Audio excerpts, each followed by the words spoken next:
Okay, let's go ahead and begin, and we'll see if anybody else is still coming.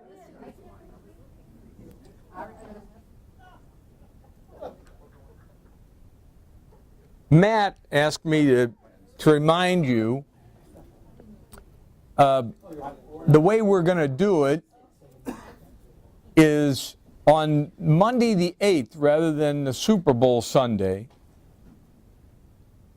Monday the 8th, because Super Bowl must be on the 7th.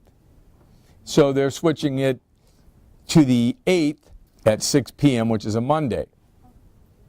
Okay, so that will be the one for the rain out, right? And it'll... Yeah, we're switching.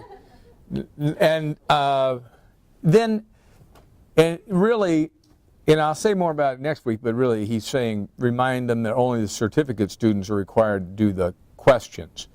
And I'll deal with them a little more next week, but you're going to see, just like last week, if you remember, when you deal with election, a lot of the questions in general, when you kind of group them together, a lot of the questions are answered really in the question of election. You'll see.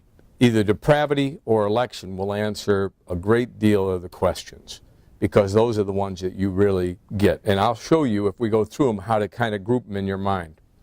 Okay? So, on limited atonement, as Jeff was saying, you know, it's the one point that everybody sort of, if they're going to be some 4-point Calvinists, they'll show up here. And as I said to you probably once before, that's the oddest thing to me. They must never have gone to law school to wind up being 4-point Calvinists. They just reject it altogether. I wouldn't think you could stumble over this quite so easily. Maybe when I get through, you'll realize why they do. Maybe it's guys like me who don't do it quite right. But I'm asking this first question after that. What was the designer's design? Now, I'm going to tell you that there's going to be two key points in the whole thing whenever you talk to somebody about limited atonement, and this is one of them. The question is, what in the world was he thinking? What was his design? Because it'll become apparent. Now, I put these quotes up here because the first one I just happened to like. Anybody got an idea who that was? Heaven must be got by favor. If it was by merit, your dog would get in. You'd be left out. That's Mark Twain. That's right. I don't even have to put that down. You got that figured out. Now, the second one, I don't expect anybody to get, but I say it because when it comes to things that are like changing your mind about the difficulty of speaking to people or trying things that you may not be in your own mind excellent at, it really is a good adage for that. It's not because a thing is difficult we don't dare, it's because we don't dare. That it's difficult. And really that's Matt's old friend Seneca. And, you know, yeah, I know. That's kind of what we get. Mark Twain was a little more well-known than Seneca, but that's kind of, he says a lot of clever things, really. And I just want you to be encouraged that you can speak to people. The Holy Spirit will guide you. You just have to we just sort of have to get you out the door. The by design is going to come up over and over. You're going to hear it. And that's why I want you to focus on the things. Sometimes in discussions, you discuss 12 different things, and that's the mistake. Sometimes there's only one. Sometimes there's only two, and you need to keep going back to those two because the others are inconsequential. And that's what will happen in this discussion. It's by design. The question is, what in the world was God thinking? What's his design? If you keep asking a guy that, you'll get the picture, I think. Now, I'm saying let's visit a Bible study. And the reason was we used to have this Bible study. And these aren't make-believe people. These were actual people. Pastor of a Bible church, accomplished author, self-proclaimed 4-point Calvinist. Very bright fellow. The pastor of Faith Fellowship, not so bright a fellow. One bellicose Baptist pastor. I only say that because he was argumentative. You know, in case you didn't know what bellicose means, that's kind of how, I don't know why we capitalized it. Recently fired Church of Christ pastor, who they fired for befriending Bill Moore. True story, and they thought, if you know the Church of Christ, I've made a friend with a pastor down here who is at Starbucks. He's a Church of Christ guy. And they have some real narrow views on a few things. One of them being, I always made sure to tell them that I didn't know what I was doing when I got baptized, which just means you can't be saved. And when he finally told them that he thought that I was probably a Christian and some other people in the church weren't, they relieved him, and he became a manager of a Carl's, in fact, and it was a step up in this particular case. So, but he's a good guy, and a really good guy, and it was life-changing for him, and if he were here, he'd tell you what a moment that was for him. But he did get fired, and they audited me. The guys who fired him worked for the state of Illinois, and they audited my company because of it too.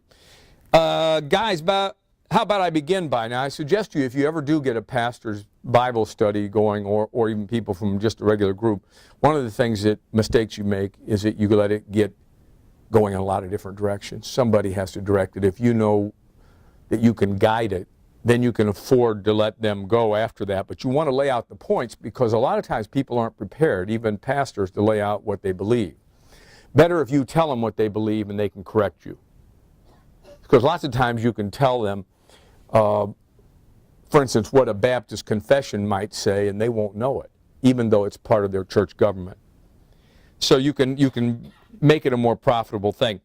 Now, here's how I try to do it. You figure out if this is wrong. How I begin, laying out what you believe, then you correct me, see? Then I'll lay out the biblical view. I just say it like that because I'm trying to take a dig at them. But my view is going to be the biblical view, of course. Then I'll raise questions, and I'll raise questions about my view. And if you get Baptists, they always claim Charles Spurgeon, so then you just have to ask if they like him, and then you have to remind them that he just said Calvinism was a nickname for Christianity. You should always take cheap shots at these guys whenever you get a chance, and I never pass up a chance.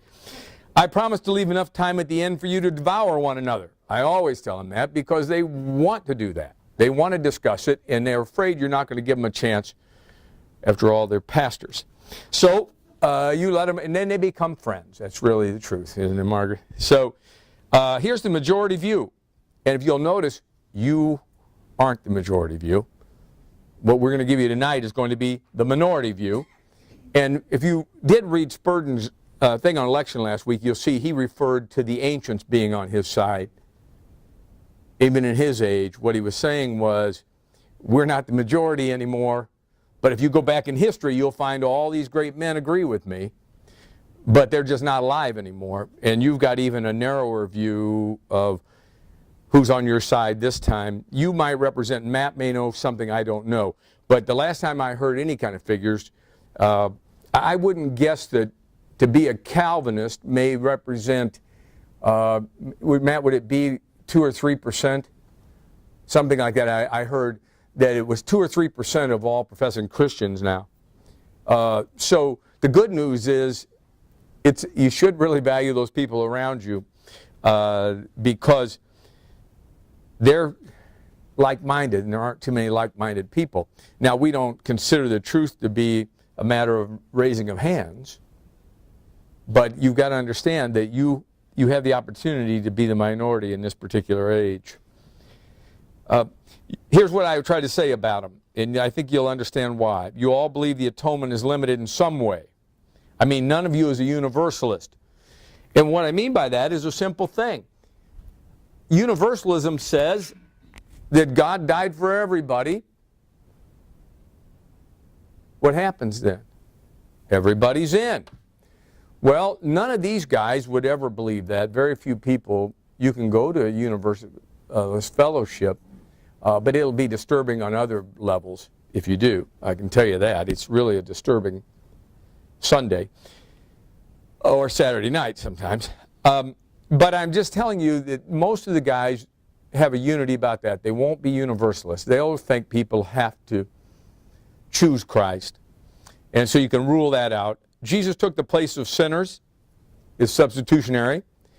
Now remember, so far you're on board with that, aren't you, Jeff? I mean, you think Jesus had to die for you. It's just it's not to the same extent that they believe it. Jesus died to pay for the sins of folks who go to heaven. I'm amening that, right? The question is, how do they get there? Christ's death is payment for debts incurred by sinners. Yeah, they're all going to believe that. Christ suffered for everyone, so God could forgive those who repent and believe. Now we're going to have the divergence. You see, we're going to say Christ didn't die for everyone in the same sense. Not in the sense of paying for their sins. When we say, and I'll just say it briefly here now, when we say, invariably will come up as a guy will say to you, for God so loved the world. And he did love the world. But there's a different kind of a love. We see a lot of love for the world. And one of the things that I will say to you that encompasses that kind of love is not only common grace, where it rains on the just and the unjust, but it even extends a lot further. One of the beauties of Christianity is that Matt's alive in this world, meaning they're better off that Matt's alive in this world even though they don't know it. We had a big blow-up tonight at the claim jumper. It's getting to be kind of rough. But two guys were just swearing just so loudly that it became a problem. Well, they're very fortunate. They don't know it, but they're very fortunate that somebody is in this world who would want them to stop.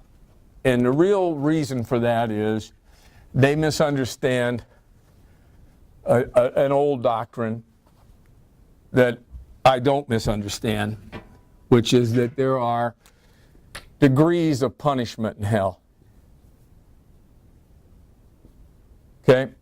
And what that really, it starts simply in a passage like Luke 12, about verse 47, I think. And what he's saying is, you remember this passage, and it says, the servant who knew the master's will and disobeyed it got many stripes. The other one who did it in ignorance got fewer stripes. Okay? How could it? There would be the key passage. There would also be ones like, it's better for, it's worse for Tyre and Sidon than it would be for Sodom and Gomorrah. So, how does that affect you? It's real simple. If you go to hell with one thing against you, that's far better than two. Why? The weight of punishment would then be eternal. The weight of that extra sin, Jonathan Edwards used to say, a man, if he perishes, would give the world and all to have one less sin. Now, that's a kind of a forgotten doctrine, but here's what happens. The way it puts you into action is real simple. When a guy is just swearing as loudly to offend everybody he can in a public place, you try to stop him. Why? He doesn't care, you do. Why? You care about his soul, he doesn't. See, you want him to stop. If the guy is fooling with the neighbor's wife, you want him to stop. It makes you go speak to him. Why? Even if he goes to hell, I've done him a favor. You'll speak up more as a light in a dark place if you get that doctrine down than anything else. It's a call to action. It makes you quit sitting around saying, oh, I feel sorry for those folks. I wish they wouldn't do themselves harm. It makes you say to the guy, look, you won't get it, but 1,000,000 years from now in hell, you'll thank me. If you had one bit of gratitude in it, believe me, you'll feel better that you're carrying less weight into hell than you are now. I'll be your best friend when you're in hell. Now, does that sound odd? Probably does. You'll have to see if I'm right about it. I'm not making something up that isn't the Christian doctrine here, but it's kind of a forgotten Christian doctrine. And you need to wrestle with it. I might not even be telling you the truth, Ron. You know what I mean? You got to check that out, buddy. But I'm telling you, it'll get you into action at the claim jumper. Because these guys are always testing you. Just terrible. Just so loud, and people act like they're deaf when they're sitting there, don't they? I mean, you're sitting right there, and the guy's just starting, and everybody just acts like they can't hear. You know, but you can hear. So it'll get you springing into action. So when we get down here, you'll see something. If you say what I said in number 5, there'll be a little uncertainty. Let me say it another way. You believe Jesus died for everyone, making everyone savable. That refers to this. I hate possibilities. If it's possible, if Jesus died for everyone, and everyone can possibly be saved, there's also the opposite. It's possible no one will be saved. That's ugly. See, now we're going to go back and I'm going to ask you this question again. What was his design? Was it just to make it possible and hope that someone would get saved? Yes, ma'am. Yes, go ahead. I wasn't sure. Mm-hmm. Okay.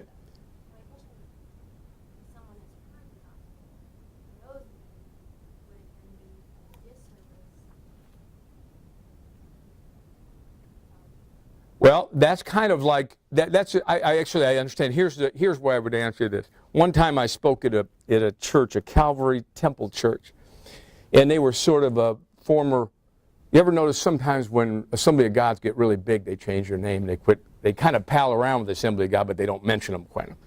So that's what happens. They get independent. And the guy said, "Well, would you come speak to the students?" And I said, "Well, how many of you want to be missionaries?" And all of them, high school students, want to be missionaries. I said, "How many want to go to Africa?" And they all raised their hands. And I said, "Why?"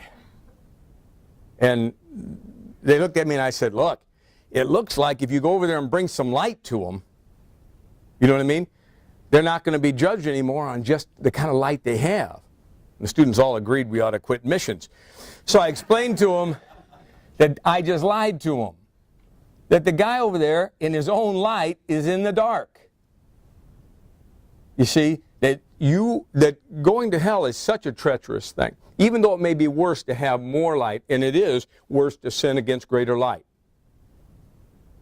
It is still, it's not like a matter of the guys who have one less sin in hell are saying, "Well, this is wonderful," compared to that. So what happened is, and it's true, they put me and my boy out of the school. True story. The assistant principal came up afterwards, and I guess it was my daughter, and said, "Bill, I wish you wouldn't have said to those people." And I said, "What?" And he said, "Well, those Africans who haven't heard, they're going to get judged on something other than the gospel." And I said, "Yeah, on the natural revelation they have, which they flunked. That's the problem. We better take the gospel to them. They flunked round 1. And he said, "Well, Bill, that's just absolute blasphemy." The guy actually said that to me. I said to him, "Then why do you send them? You're the one sending the stinking missionaries, not me." Well, that was the end of it. My girl went to the public school. It was okay. But it was all a private school in some church like that I didn't pick for her to go to, frankly. And the Lord solved it. But you'll see a lot of that kind of thinking. And the point is, you've got the remedy. Bring them the light, no matter how much they resist it. Remember, if they harden themselves, a good deal of what you do in life is hardening. And I'd never heard that until Dr. Gerstner said to me, I said to him, "I can't get through to some of these people." And he said, "I've been preaching the gospel 50 years and I've done more hardening than I have softening." Well, I'd never heard that kind of talk. When you are being faithful, remember that's what you're going to get graded on is faithfulness. I mean, tonight, it may be that Bob and I are both going to appear before the judgment seat of Christ. Tonight. And he's going to be measuring what we did in this body, good or bad. Not as far as salvation. You understand? But you look at that 2 Corinthians 5 passage, you'll understand who he's talking to there. And what happens then is how we've handled these things. He's going to say, "You were faithful, Bob." And Bob will say, I didn't see the souls one. And he's going to say, "You were faithful, Bob." See, you shouldn't cross over into his domain. When you say this to them, they're either they're not neutral. They either soften or they harden. And you just got to understand that. That's your job. Now, again, one of those things, I know that sounds peculiar to your ears, so you'll have to make sure I'm right on that. But I can tell you I wouldn't say it if I didn't think so. Now, if you look at number 6 down here, this is the other second point that I told you was going to be swords. Besides the design, this is the key point. Substitutionary atonement actually saves no one. It does make them savable, their brand of it. That's the point. If you can see it, it's like that previous sentence. It only makes for the possibilities. If you can get these two things together in your mind, you really will get people to understand it. You just don't let them sidetrack you. Number 7 on the next page, you all believe Christ, the benefits of Christ's death are available to all. They just need to access them through faith, right? But you don't believe in a work salvation. As many conversations I've ever had with a guy over the limited atonement, every time that I come to that point, I think they're going to surrender to the idea that it's a work salvation. When you say just what you did there, they need to access them through faith, right? God can't save Margaret, but Margaret can save Margaret. How? Margaret just needs to access it by faith, and how many did God save? You understand, if this was a pool of salvation, and God said, come, and nobody came, how many did he save? 0. But Tracy has faith. She reaches in. Isn't that commendable? Wouldn't that be a commendable thing if you saved your soul by reaching in? Oh, but she only reached in. She still reached in. Whose power was it that saved her? God's or hers? God couldn't do it without her, the way they explain it. I don't care how feeble she is. I don't care if she only reaches and crawls and all that stuff they tell you. I don't care. She doesn't get it unless she does it. That means it's good. It's a determining factor, and by golly, that's work salvation. I don't care if it's only that. Don't let them tell you anything different. You can beat them with it. Doesn't mean they'll surrender, because they want to hang on to that, and they feel very humble telling you every time, Bill, she's on her deathbed. She can barely move her lips. God puts the soup to her lips, but she just... What if she didn't slurp? I mean, honestly, every time they give you one of those, they really think it means something to you. And every time I'm saying to them, who determined? Had she just not slurped, what would have happened to her?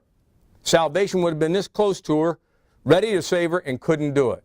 The deity couldn't get the job done. He needed her to do it. Yet they'll always tell you that it has nothing to do with anything of merit. Well, what could be more meritorious?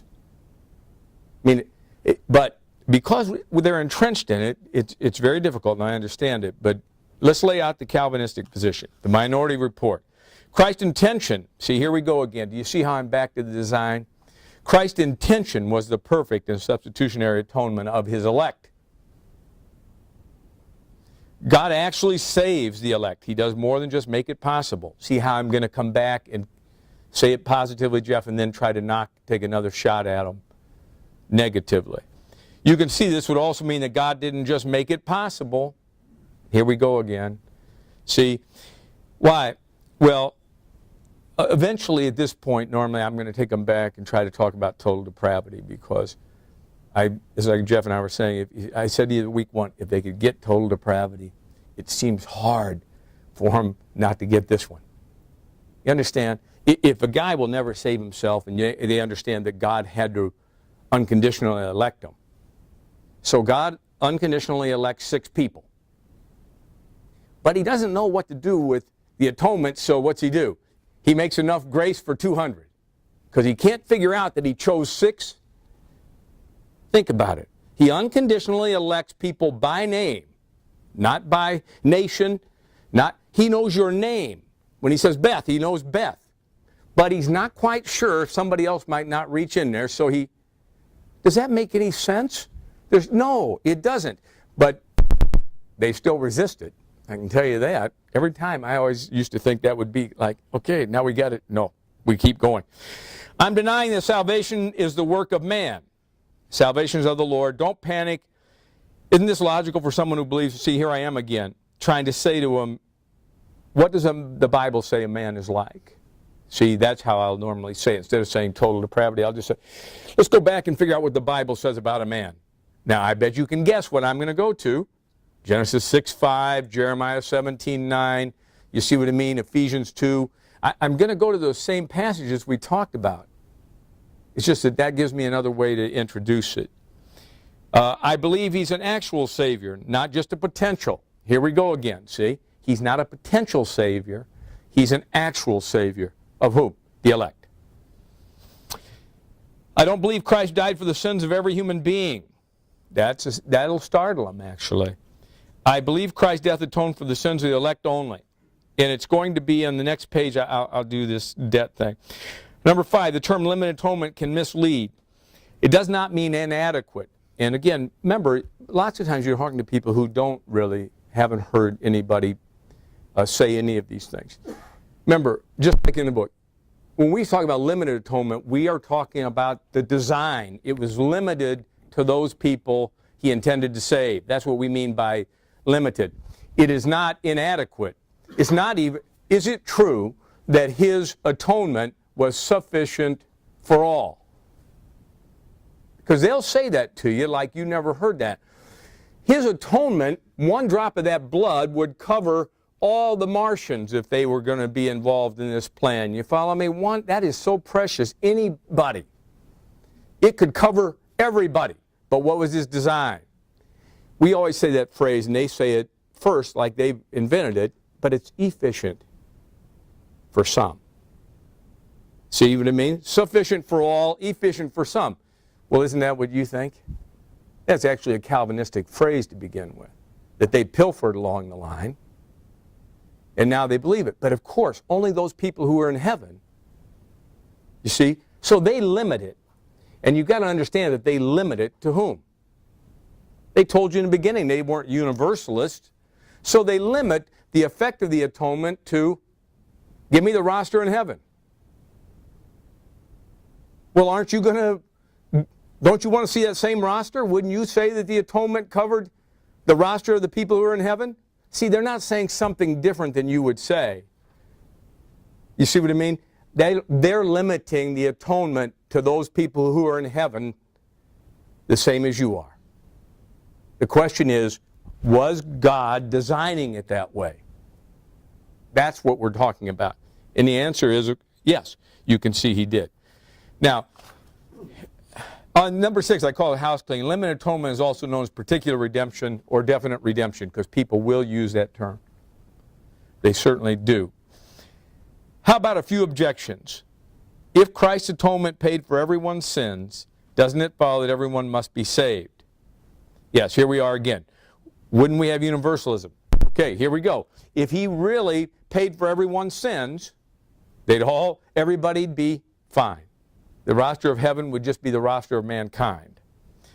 Now, here's where I would have normally said it on the previous page, when John Owen says here, in the best way to me, if the full debt of all to be paid to the utmost extent of the obligation, how comes it past so many are shut up in prison to eternity? And it really works like this.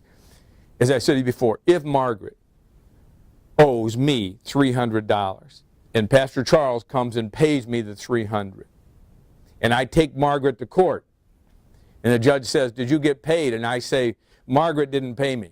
And he says, did you get paid, Mr. Moore? And I say, well, the pastor paid me. And he'd say, what are you doing here? Why? Is she still a debtor? No, her debt was paid, even if she didn't pay it herself. You see, that's what's so incredible about this idea. And what John Owen's really saying at this point, and the reason I threw it in there, normally when you're in a conversation with people like this, they'll say to you, well, actually everybody goes to hell for unbelief. Now, that's kind of a rock in your path all of a sudden. You're like, all right, let me see. Unbelief. But John Owen's going to say to you, is unbelief a sin? Yeah. Is sin a debt? Yeah. I thought you just told me Christ paid for all the debts. You see, you can't get away with that just by saying unbelief's in some special category. And yet they do it all the time. When you sort of get them there, they'll say that to you. And you'll have to think about what I just said. But you'll understand, if unbelief is a sin, then sin's a debt, and we're back to the same problem. either your debt is paid or it's unpaid. When is it paid? Calvary. See, so they've sinned. Remember in 1 Corinthians 16, I think it is, it says, you're commanded to love the Lord Jesus Christ. So if you don't, if you're a proponent of all these other ways and you don't love the Lord Jesus Christ, it's damnable. See? That it isn't really as unclear as they like to make it. And then you'll notice down here you get to B. I'm saying again, Christ might have died in vain. What am I talking about? I hate the possibility that he could have gone to the cross and died in vain. I don't want people to think that's even a possibility. And they'll say to you, well, that's just theoretical. Right. But it's still a possibility. See how that would be God waiting to see if anybody would actually choose him. Seems like you guys believe faith is the ground of redemption. And again, what I'm aiming for here is to show them that faith is a gift. If faith is a gift, then it would be by grace. But what they really believe is that their faith has merit. That's what you're going to find out when you start this kind of talk. So what I'm saying to them it seems simple to me, but I'm just telling you it isn't for them. If Christ's atonement is only effective if a man has faith, guess where I'm at again? I'm back to Tracy and her faith reaching into this pool. Who has the power to save Tracy then? Tracy does. It's Tracy's faith. God couldn't do it without Tracy's faith. See, if that's really true, and if they don't see that God gave her that faith, you see? I mean, if they see, then, oh, she's completely lost, but God gave her the faith. Well, now we're getting back to biblical standards. See, who's going to get glory for giving her the faith? God. But you're going to find that they think they came by their faith the hard way. They earned it. See, and I'm back to that last line. You say you're adamant against a work salvation, but isn't that what you have? What was the designer's design? Did he design to make salvation possible? Do you see how I'm going to keep repeating this, Jeff, over and over and over? Just 2 points. What was he thinking when he did it? And is it just a matter of making it possible? Is that really what he was thinking? You've got to come to that, because then nobody might come. But you are going to find, when you get down to John 3:16, you'll have to come up with your explanation of John 3:16. Sometimes you can say things, God loves the world in different ways. I gave you a couple of them. The light, Matt being here, is a big influence, but they don't appreciate that usually. It does rain on the just and the unjust. All of those things, God actually gives them their wives and their lives and their breath, but they're not appreciative of it. And if you explain it to them, they hardly ever get appreciative of it. But I try to explain to them that they love in different ways too. Because when you start explaining John 3:16, some guys will really want to talk about it extensively. And I just try to say to them, I love Lois, and I love the women in the church, but I'm sleeping with Lois. You understand? There's a difference, isn't there? Now, I just said the same thing. Why would you allow me to use love in different ways, and then God has to always be saying it in some narrowish way? You can see the Bible uses words like that in a variety of ways. You have to find examples and let them know that when you look at that passage, it isn't really, the world in that passage is meaning something other than they normally say. But you have to find your own way around this, because you will, I'm just telling you, you need to get back to your Bible, look it up, see what it looks like to you. Look at the remainder of that passage. If you remember, when he continues, by verse 18, they should get the picture, but by the time you get to verse 36, you're going to say, what? The wrath of God abides on them. You understand? I mean, you get this whole picture of what he's talking about, but I'm not telling you it isn't difficult, because they will stumble over it. Now, I want you to come to the food for thought just for this 1 second. Christ died on the cross with you in his mind and on his heart. because it should improve your thinking about what he's doing there. It is personal. Personal assurance, just because it's going to come up again when we get to the perseverance. But I can give you one tip. You better never look to your own sanctification, for goodness sake. Remember, everything you do needs forgiveness. The best of what you do, the best of who you are, a just God will need to forgive. It's not pure. So if you're going to get any kind of assurance, you better get it from your justification. Look to him. You were saved by his life and by his death. Remember, on that righteousness that you have came from what? His life.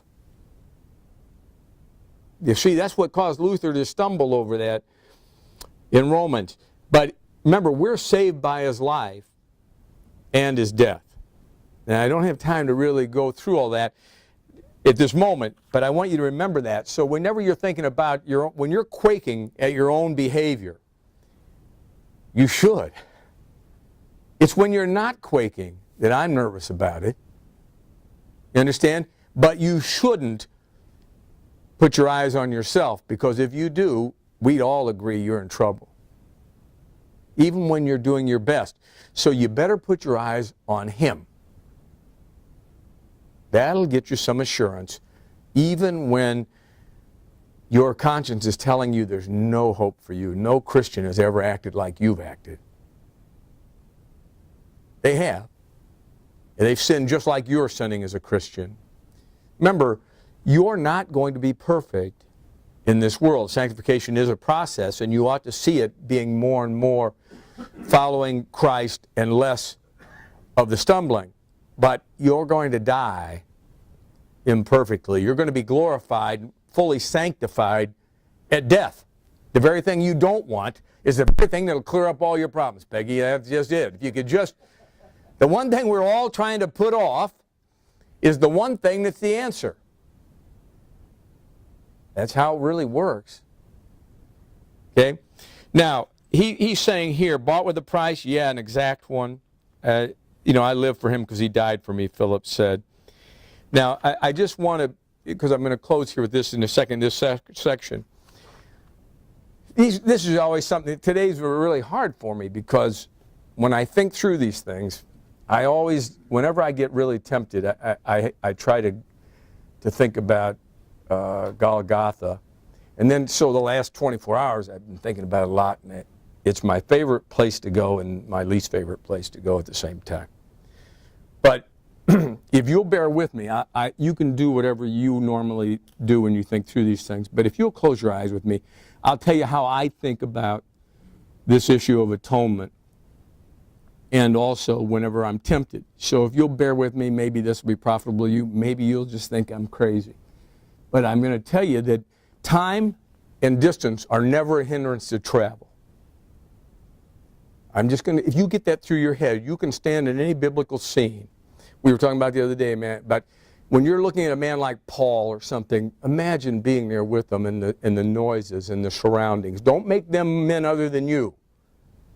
They're human beings. They have stomach trouble. Their back aches. You understand? Their feet hurt. When Jesus is the woman at the well, how far has he gone? So if you'll let me, close your eyes and I'll paint you a picture that I paint for myself. And I don't know, you do your best with it. When I see Golgotha, I always want to stand right at the foot of the cross invisibly. If you do the same, I put my hand on it because I want to feel how rough it is. I don't want to look around very much at first. And I see the Marys in the distance, all those Marys, and with the mother. And I'm really glad I always put them at a distance because I don't want to hear what they say. I can't even stand that she's watching, frankly. I see the centurions. They seem callous. I never can understand when men are dying why anybody would be callous, but they appear to be very callous. And this time I'm just going to try to be there right near the end because it's harder the longer you stay there.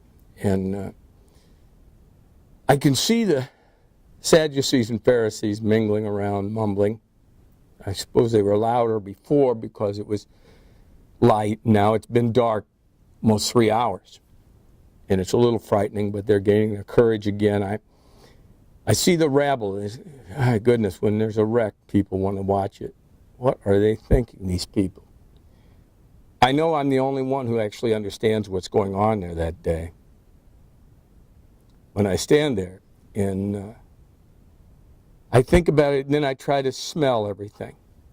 And I tell you, all I can smell is urine and sweat, heavy sweat, and blood, dried blood, and death, really. Death has an odor if you're around it. When it's about to happen, there's an odor. I don't know. It's indescribable to me. And then I just try to remember, the ground's so rocky, I don't know what they even lived there for. I wouldn't live there. It's a terrible climate. It's hot. It's just everybody's so sweaty. And, you know, I try then to imagine what I'm going to hear. And those women, the Marys, are just, she's slumping, and I don't want her to. I want them to just go home. But they're not going home. And I hear those Pharisees, and they're chuckling. I see those crazy people, the rabble, and they're always laughing. Laughing at what? God, what's wrong with these people? And the centurions make noises, don't they? They got keys and swords, and shields. And there's, you know, you look around, you see that mallet that the pastor described this morning. There's a mallet they're going to break these poor guys' legs with. Just standing over there with the guy eyeing it, waiting, he wants to beat the clock. You know, when you start to see these things, you realize what unholy alliances are made in these moments. Here, Sadducees congratulating Pharisees. How in the world could that be? Wickedness makes such strange bedfellows for me.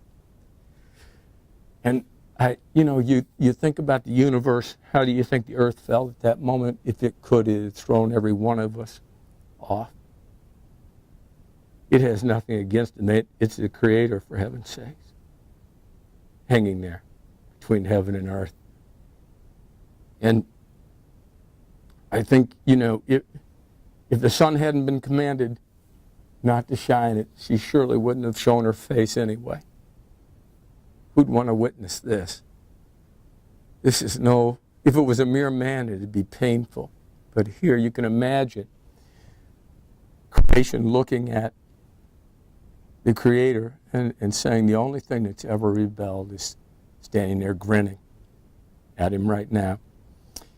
Then I just I just look up. I don't want to, but if you see his feet, you tell me what it looks like at this time of the day.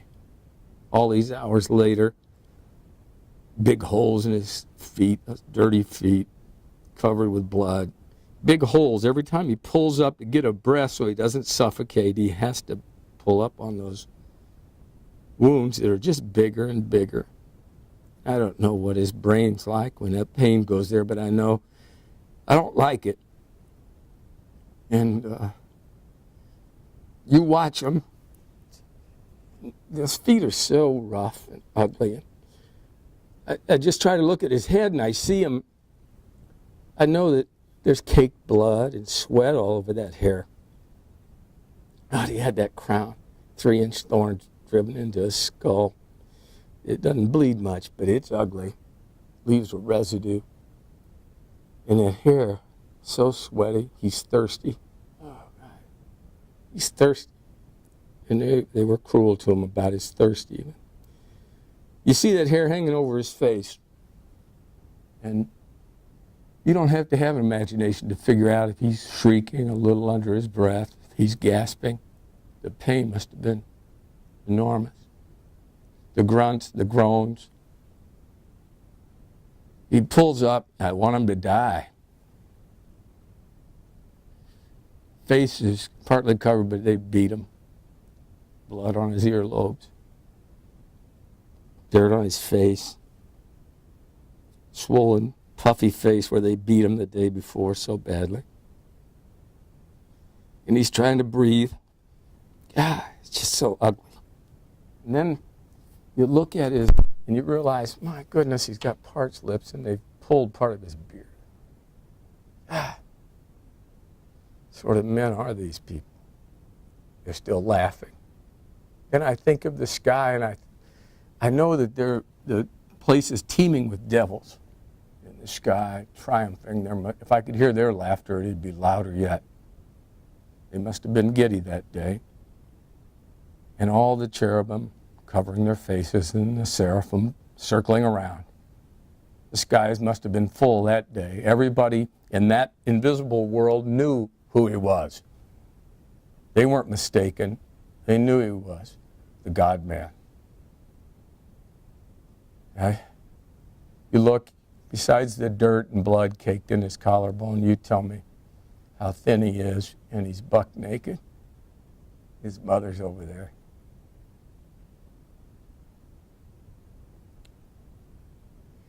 You see him, you know that his back's against that post that you put your fingers on.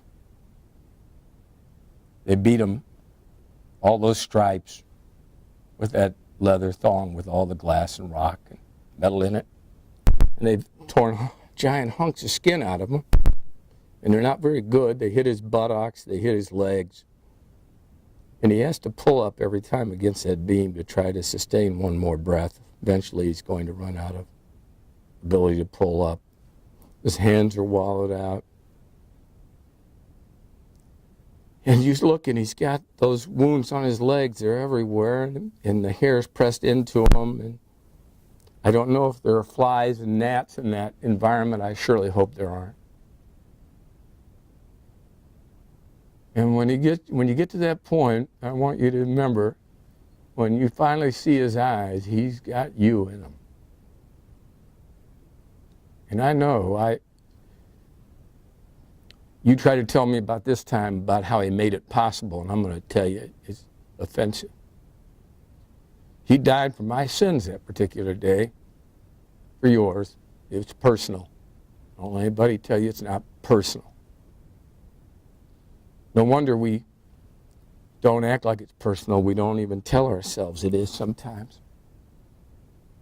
And at that moment, if it was in my authority, if he pulls up one more time, I'd throw all of you and me into eternal damnation and just to spare him one more pain. But he won't do it because he came for that reason. It was by design. The Creator needed to die. Charles once said to me, who could have imagined this? If God hadn't revealed it, it's true. Who could have imagined this? God hanging there.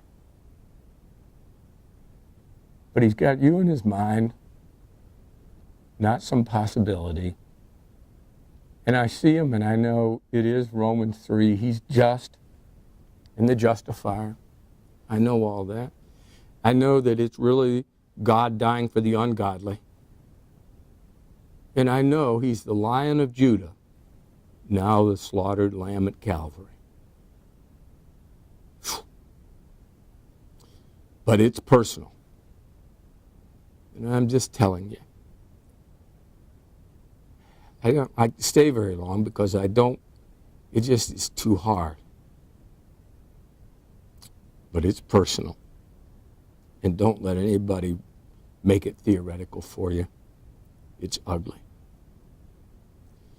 Now I say that, you can, if we had time, I'd take you to the tomb and you could smell the limestone and we could watch them resurrect. That's just good. Sometimes I have to do it. It's just overwhelming. But I'm just telling you, if you don't go there sometimes, maybe you don't need it. I do. And it reminds me about what I'm saying. It's not because a thing is difficult. It's because these people, we're going to take a break and we'll come back and talk about these people And remember, some of these people that you're going to talk to are ones that he will have died for. They're still out there. How do I know that? The world's still spinning, isn't it, Jeff? Evangelism won't be necessary when this world ends. Until then, somebody isn't in who's going to be in. And I told you in the very beginning, one of the problems is we present these things often, facts, as if they're fiction. It's not fiction. It's not a religious thing. It's not a, some kind of, crutch or any of that crud that people say to you. It's just the facts. God was suspended between heaven and earth that day. And he did it because he wanted to. So let me close with this little thing. I'm doing this little lyrics because I try to remember these things, and I don't have enough ways to do it. Tell your friends there's no time for tears. Jesus has conquered death's prison. It's time for the garments of praise. Tell them their master is risen. Remember, that's what the angel eventually says. Go tell your friends to wipe their tears away. It's a day of triumph. Why? Justice pursued him that day, didn't it, Margaret? It pursued him, and justice was satisfied. For Bob, for Jennifer, and Charles, and Eileen, justice has no claim on us tonight for one simple reason. It got its wages that night. Okay? We should do well, never forget it. Just a short break, and then we'll come back and talk about those folks. Thanks. Let me just begin by saying, on that first page, when I was saying, regardless of what they say, the questions are about their lives. I said to you before, life is really, for most people, it's just pain and significance.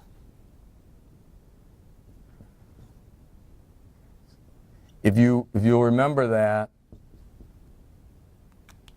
when you get lost in a conversation, just remember, pain is always a good starting point.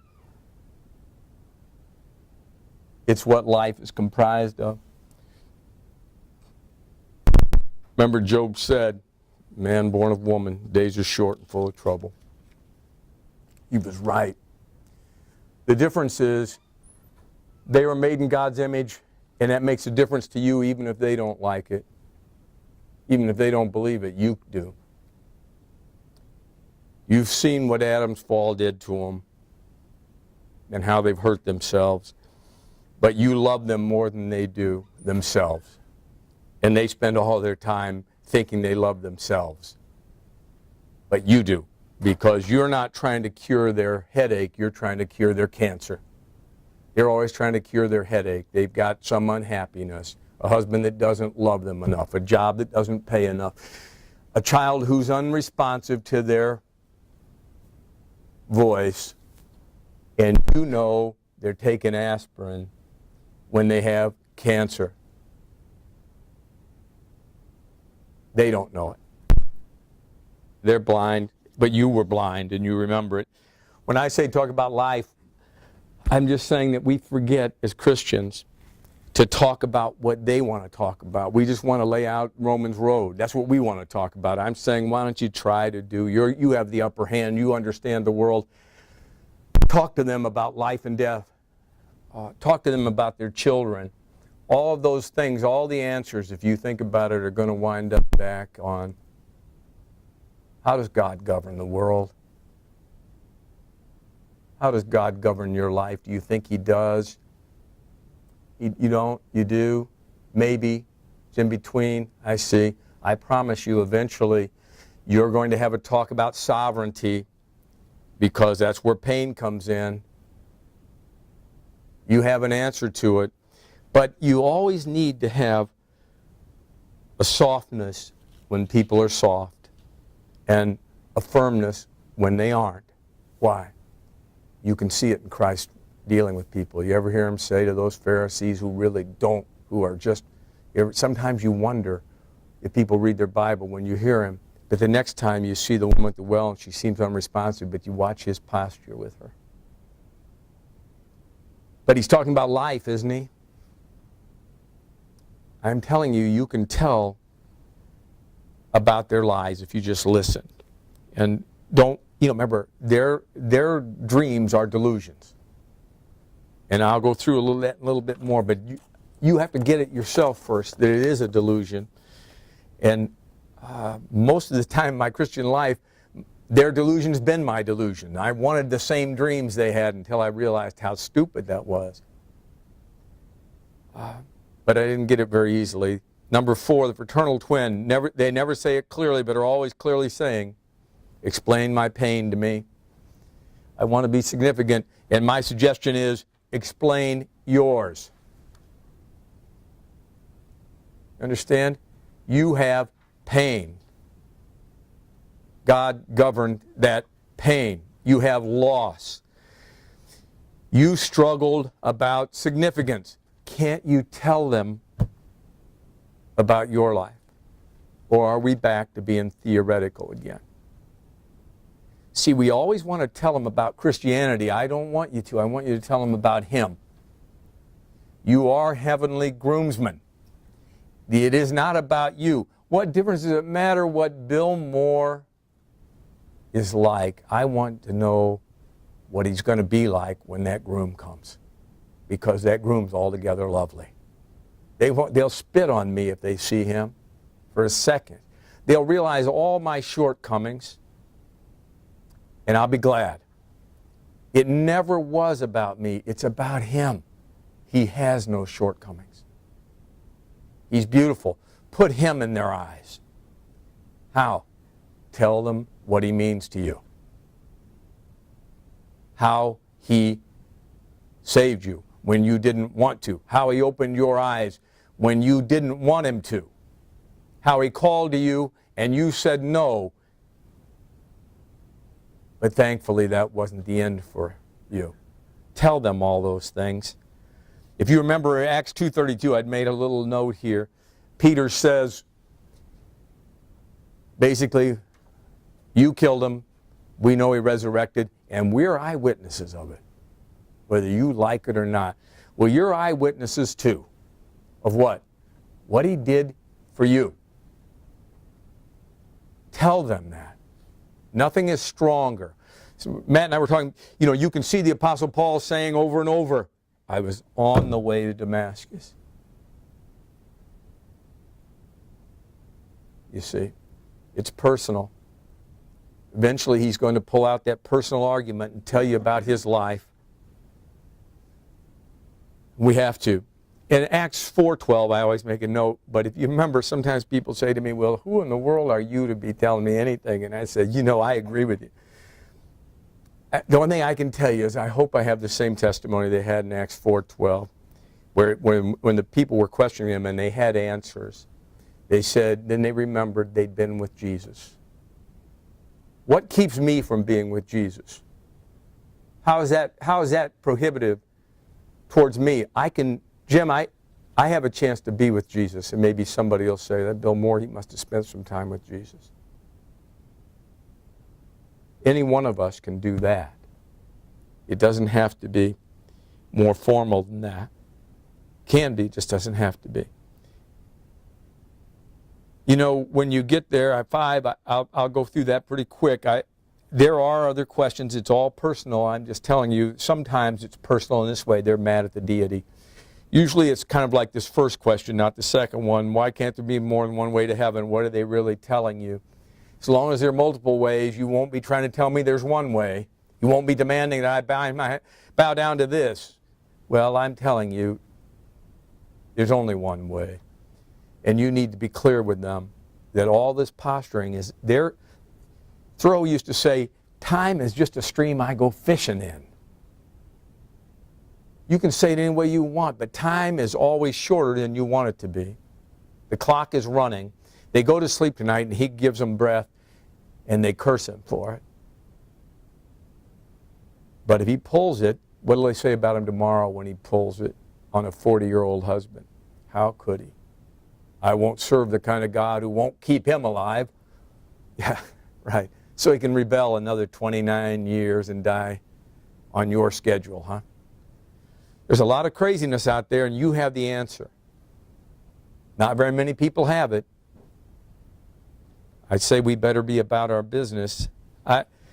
When you see this, I left out lots of times they'll say to you something like, how can you serve a God who'd send anybody to hell? That always falls under this category for me of they don't want to have this kind of deity. Why? They're going to find fault with them. That keeps them from having to bow their knee to him. And what I always want to know is how in the world that deity could be so good to keep you breathing. Why does he bother with you when you say these kind of things about him? Number 6, it's a war. Yeah, it's like shooting arrows at an armed man. It's like slinging rocks at a giant. Yeah, it's true. What are your arrows? Your words. Mostly your personal words, I think. Is it right for God to utilize you if you're going to really be impersonal? He may. But if you ask me, I wouldn't do it. It might encourage you.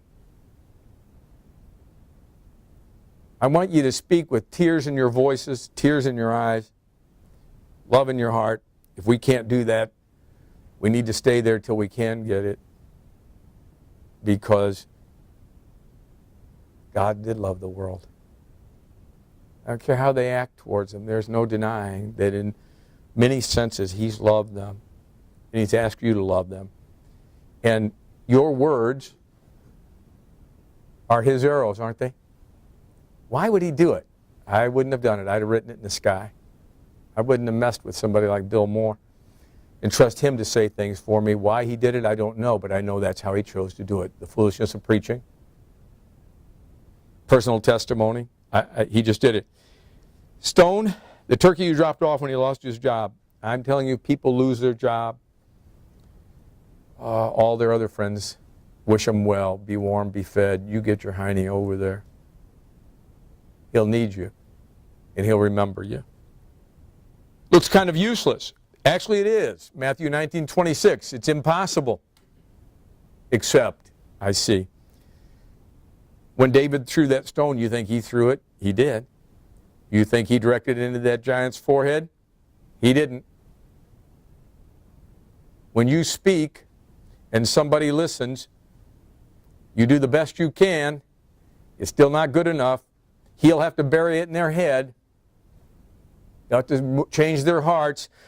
When you shoot your arrows, you ought to be shooting. But how do they find the joint in the armor? I see. He does it. He directs it to the joint in the armor, just like he did to Ahab. When he wants to, he will use your words and find the joint in their armor, and you'll be amazed at it. But you're supposed to know how to shoot. Well, number 7, what you say is significant. I really do believe that. I don't know if you do. Mordecai said to Esther, remember? Maybe you were born for this moment. See? Well, Beth, what about me and you? What if the sole reason I was born is to say this to you tonight? It's enough for me. I've done my duty. That means that you better be very careful what you say to Bob, because it may be the reason you exist. One simple thing. Now, there may be 100 or 100,000.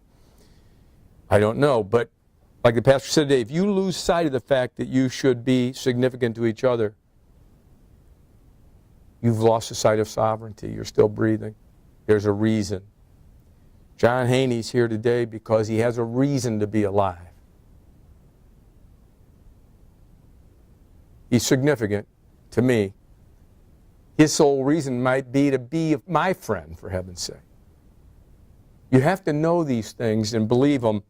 And I was saying here, Mordecai to Esther, Esther to Bill, Bill to Ron, Ron to Matt, Matt to Jennifer.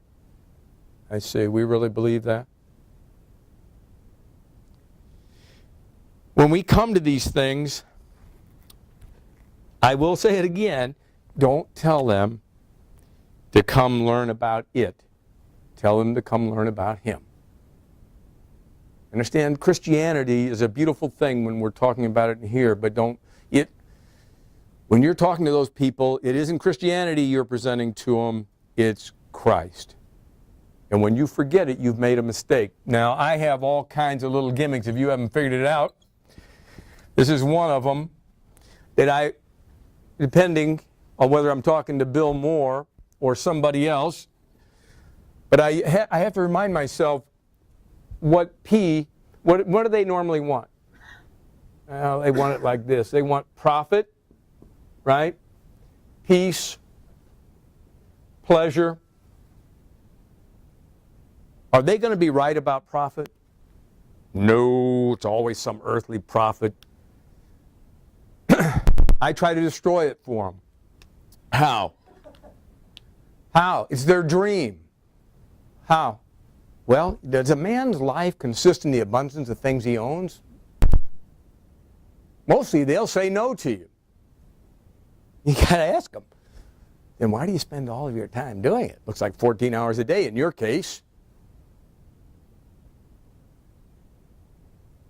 They always run counter to what they say to you. Why? They don't know what they think. You're going to redirect them. Peace, they want peace. Do any of them ever have it? No. And they're not even worried about the real peace, the reconciliation with wrath hanging over them. They can't even deal with that. But they just want peace with the wife or the son or the co-worker. And I'm trying to tell them, you're worried about a very minor debt. Okay? Plus, how many people do you know who have it? Well, they don't really know any. Then I wouldn't chase it. It looks like you're in trouble with that. Pleasure. We all still want it in here. Really. For what? There's nothing, I think it was John D. Rockefeller said there's nothing less pleasurable than the pursuit of pleasure. Somebody else said, brought more unhappiness than the pursuit of happiness. See, sometimes you need to talk about these things. Doesn't sound very Christian, huh? Listen, you destroy the guy's dream, many times he just says, well, what's left? That's right, the next world. But how many people they know that are happy? None. When I say it to them, could you just tell me who is? They'll say, Donald Trump. I'm like, that moron's still doing popcorn commercials. For goodness sake. He's one of those guys who has, and it's that old biblical adage, guy who loves silver will never be satisfied with silver. He's a perfect example of it. He's not the answer. This one, sometimes when you see these, it is kind of the same as, to me, pleasure, ease, luxury. We all seem to want ease. Why? Yeah, when people get ease, all I know is they die pretty quickly a lot of times. Like I say, they'll be down there in Marco Island playing golf twice a day and talking about supper. If you think that's an answer for a life, it's that they all want it, and what do they do when they get time? Make any use of it? No, it's always some selfish thing, and they're always disappointed in it. Why? The wife's still in the car with them. You know, I mean, when you start talking to people, you just say, come on, let's be real about this. When was the last time that you felt really good about it? They'll get up there and talk about being in some resort, and then it didn't all work like they thought. Why? It never works like they think. They're in this world. And even if they came close to it, God would thwart them, according to you. Right? God might just be thwarting you. Yeah, you'll see that they have this. This is always one. They want two things. One, ambition. The other is applause. If you destroy it, when I give you the other thing of the ABCs of destruction, the EFG, ease, fame, and gold, that's all we're talking about. They want applause from who? A bunch of guys who are dying. I want applause from the one who's in heaven, who's not going to die, who's watching every move I make, and whose applause means something. The rest of it, the best guys that you can ever find who achieve fame, it is on the breath of dying men. A famous man, John Vance Cheney, once said, see if I get this right. Rust will find the sword, dust will hide the crown. No man has ever nailed his name so high, time will not tear it down. That's very close, it might not be right. You get through these things, and you start realizing anything to do with self, ask them. To name some, ask them. Tell me about self, words that have self in it. Selfishness, selfishly. You ever like anybody who's selfish? No. But you want to be selfish, right? Yeah. Make any sense? They'll deny they've ever found a man who's selfish. They'll accuse everybody of being selfish. But if you say to them, well, aren't you just looking out for number one? They'll say, yeah, well, if I don't, who will? You're like, are you listening to yourself at all? Self-reliance.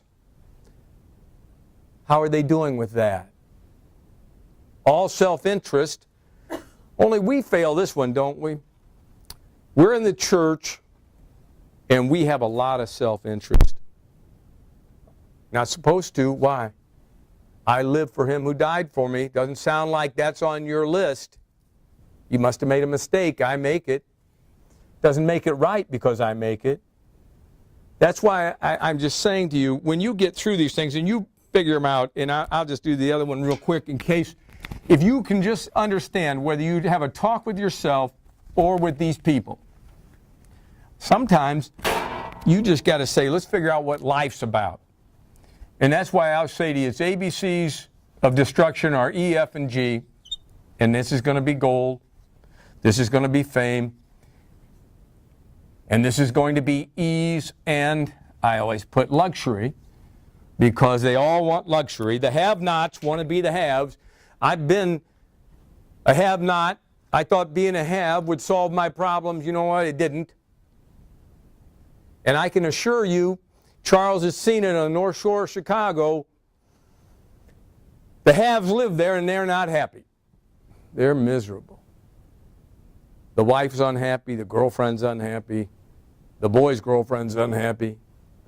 The kid's at Harvard and he's not trying. The other kid took off, and I think he owns a furrier somewhere in Canada. Just wants a check. You listen to him and you're just like, ooh, I hope I never get that much stuff again. Hope I'm not that successful.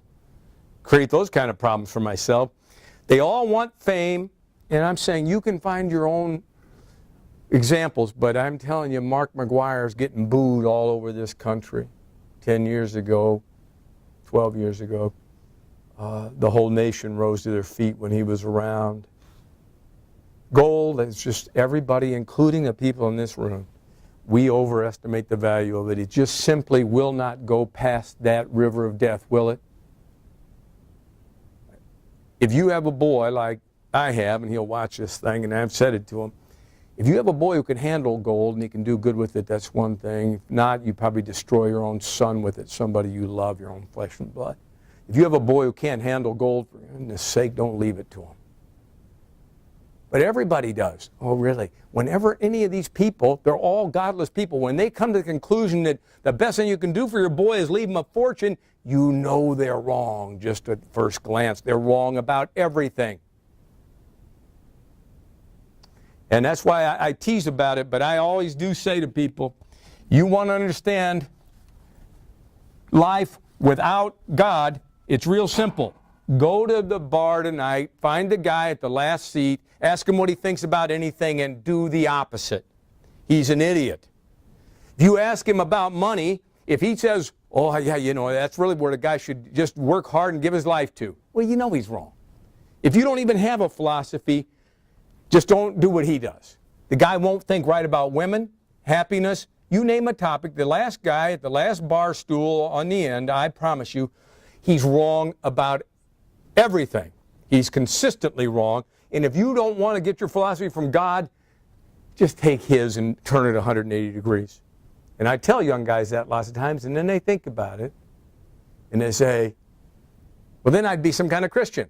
Well, that'd be about right. You see, now you could have taken a shortcut, and just ask God how to live. But even the people in the church don't do that very often, I tell them. So, including me. So, we're getting ready to close, but let me give you this on the next page, which is page 3 here. Develop the tell me habit. You better mean it. 10 minutes, teach me. Tell me, teach me. I know sometimes, Thoreau once said, I never met a man who I couldn't learn from. And again, I'm not toting his briefcase through eternity, but in this life, he was pretty smart. We are Christian, lots of times we don't ask him anything why we don't think, we don't have the respect for him. Tell me what you're thinking. Teach me. Even amongst ourselves, we all have our little fiefdoms and we don't ask. Well, couldn't Mary be teaching me? My wife, who's really to me a brilliant person, she knows me, so she teaches me by asking me. I'm not so dumb. I know what's going on sometimes. But she always does that. Well, tell me how it would be like if a guy was contradicting what did I do? That's what I'm thinking. Yeah. But if she's that smart, can't we at least be that wise when we handle people? Do we always have to be the thugs? Do we have to be the guys who can't think? Ron was telling me a lovely story about giving his testimony to real estate guys, right, when they're failing. And he said, I do make it personal. Why? Lots of times when people are going through things, they need an exhortation. You see, they need you to encourage them. But it doesn't sound like I'm giving them the gospel.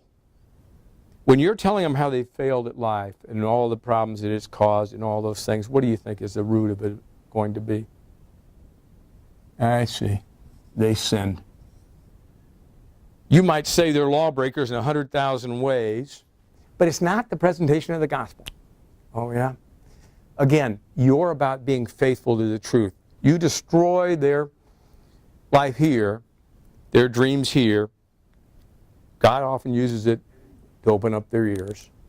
You'll get another chance to tell them. Maybe tonight about the law breaking, maybe tomorrow. But you need to think about it. And I'm just telling you, it is your personal testimony, what he's done for you, what he's done in your life when you suffered in all the pain. When John talks about his life, it's powerful. Why? For goodness sake, he suffered. You think there are people out there who will understand that he can understand? I see. He may understand it in a way Bill Moore can't understand it. Well, maybe God will give somebody the ears to hear John who would never hear me. I think that's wonderful. Everybody to their own field here. But you better respect them. The teach me habit, goodness, what do we know? Why would you be surprised that you were wrong? I'm wrong a lot. That's why I told you for week 1. When I saw that thing by Pope which said, a man should never be ashamed to say he's wrong. It's just another way of saying I'm wiser today than I was yesterday. The facts change. I changed my mind. John Maynard Keynes. Those things are useful. Be you. Don't be Charles or Matt or whomever. You be you. Why? That's how he made you. You have your own way. Be that way. He knew what he was doing.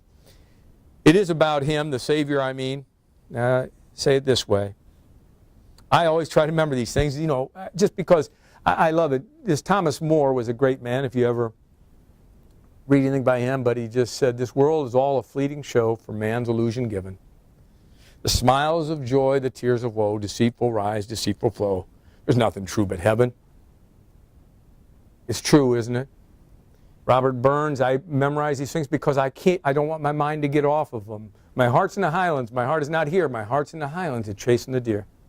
Chasing the deer and following the road. My heart's in the highlands wherever I go. If your mind's on heaven, I'm not good enough to keep it there, so I try to find ways to do it because I don't want to forget it. Phoebe Carey, I don't know if I'd said this. She said this, one sweetly solemn thought comes to me o'er and o'er. I'm nearer home today than I've ever been before, Near my Father's house where the many mansions be, near the great white throne, near the crystal sea, near the bounds of life where I lay my burdens down, near leaving the cross, near gaining the crown. Oh, if my feet have almost gained the brink, if I'm nearer home today than I think, Father, perfect my trust, my spirit feel that are in death, that are feet are firmly planted on the rock of a living faith. Are we pilgrims? Do we want heaven for them? Do we want them to know Christ? It seems simple, but do we? Do you? Is it possible that we could be in this room tonight and talk about witnessing and evangelism and not want them to know Him? It's altogether possible. You're moving through this life as a pilgrim. You may have forgotten it. They're moving through life as a pilgrim. They certainly don't know it. When you start bringing that pilgrim up to them, I promise you, they don't like that talk. You're moving through this life, headed home. So am I. Don't know anybody that stayed here for long, do you? Know anybody that's lived a lot of years? No. So whenever the end comes, where's home? Well, we cease to exist. Well, you better, I don't blame you. That's a pretty good fallback position. Because the other one doesn't sound too good. This guy tonight down there at the Clinton River said, well, I'll just go to hell and go out with a bang. I said, you'll be out with a whimper and you'll be screaming in the darkness forever and ever. God, where did you get your theology? It's just, you have a theology, it just stinks. Every one of them has a theology. God doesn't exist as a theology. Every one of them has a philosophy. It's usually pretty crazy, but they have one. Trust me. I'm going to end with this one, number 6. Witnessing is theoretical. I keep saying it to you. Impersonal? Are you kidding me? I've done it 1,000 times. I've converted so many people with impersonal testimony who weren't converts. Few of God decided to convert along the way, but I've done a lot of damage. Maybe you have too. It's gracious of Him to let me live long enough to do something about it. I don't want to forget it. And I do mean it. If you don't like the way that I go to Calvary, you find your own way, but you remember it's about that hill and what went on there. You find your own way if you think that mine's dramatic or whatever it might be. I'm just dealing with my personality. And I don't want it to be unemotional because it's everything. I'm staking my whole eternity on the truth of that, of what happened when I repeated it to you tonight, a story you know really well. You're betting your life on it too. We better know why it's true. Okay? Next week is Irresistible Grace, which should be easy to swallow, knowing how bad we are. You'll find that it better be irresistible, or what would you do, Jeff? Jeff would resist. I can tell you, he already did. Just look at that when you come to that, and you'll see it in the reading. It's not hard reading, I don't think. And then I'll try to finish up. We'll do a little bit. When you leave, what did I do with it? Oh, here it is. I want you to, on the way out, I made up this little thing about seeking, which I haven't heard from all the precincts yet, but Pastor and I think maybe it has some merit. So you can understand what I'm talking about when I'm talking about seeking evangelism. So I put this little thing together. If you'll take one on the way out, if you have any questions, call me, will you? I'm going to be here another week or so, a little more it looks like, and I'd be glad to get straightened out on it or to explain it to you, whichever is the case. If there's something I say wrong, straighten me out. You'll do me a favor. Okay? Let me give it to you, John. Thanks. Let me close in prayer. Father, these things are so emotional. Maybe they ought to be every week. What we're thinking about, they're so precious.